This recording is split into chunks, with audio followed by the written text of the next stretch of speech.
2013 now.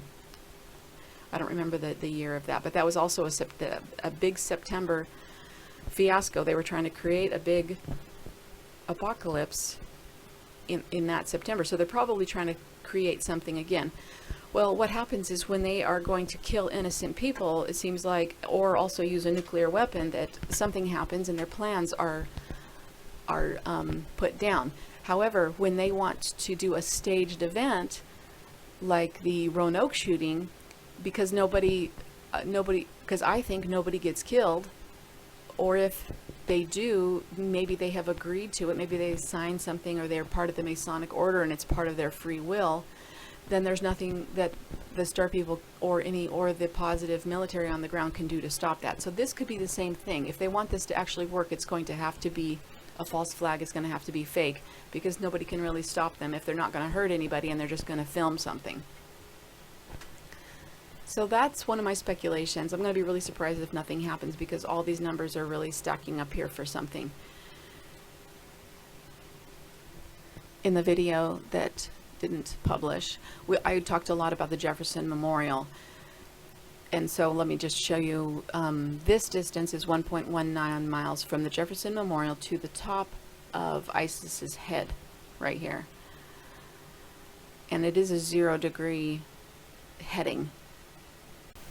Notice the 7-11 and the 84 equals Obama, but it also equals Obama's birthday, and it equals Jesuit. I had originally thought that the Jefferson Memorial was important here because it was the bottom of the cross, and I was thinking that the cross here, that they were going to use the cross symbolically and the conception point for these false flag assassinations. However, if you look at this area, this is the bottom of the cross, the Capitol building, and the cross is facing the west. So this would be the death of the sun, really. And maybe they're referring to, you know, the Son of God, because the sun dies in the west and it rises in the east. So anyway, it does cross right here. It doesn't actually cross right at the Washington Monument. It crosses, I think it's, I measured this, but I forgot what it was. It crosses, yeah, 0.07 miles from this, from the Washington Monument, which would be the conception point. But the cross here is well within the conception vessel. You can see this.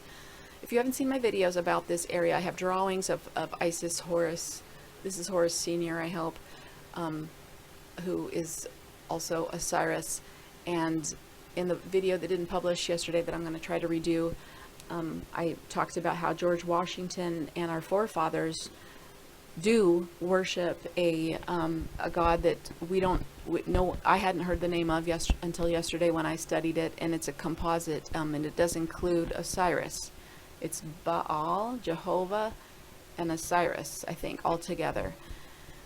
So that would make sense why we have George Washington's monument being the phallus here of Osiris.